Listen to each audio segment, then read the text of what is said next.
ఈ సంవత్సరం అనగా 2025లో రథసప్తమి ఎప్పుడు జరుపుకోవాలను?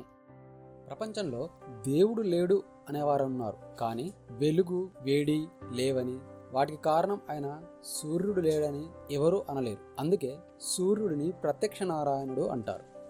భూమి మీద ఉండే జీవుల చావు పుట్టుకకు, పోషణకు, కాల నిర్ణయానికి, ఆరోగ్యానికి, వికాసానికి మూలం ఆదిత్యుడు.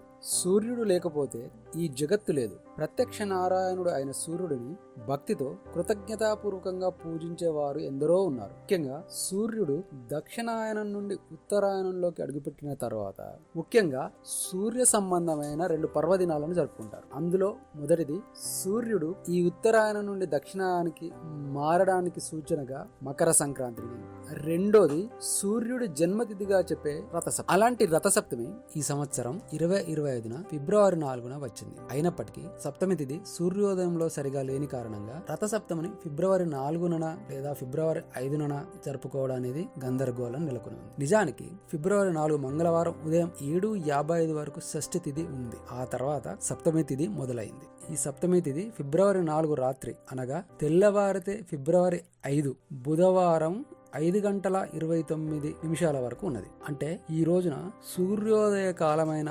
6:36 ముందే సప్తమి తిథి వెళ్ళిపోతుంది. అంటే ఫిబ్రవరి 5 బుధవారం నాడు సూర్యుడు మనకు సప్తమి తిథిలో కనిపించడు, అష్టమి తిథిలోనే కనిపిస్తాడు. అందుకే సూర్యుడు సప్తమి తిథిలో కనిపించే ఫిబ్రవరి 4 మంగళవారం రోజుననే రథసప్తమి జరుపుకోవాలి. ఇందులో ఎలాంటి సందేహం అవసరం లేదు.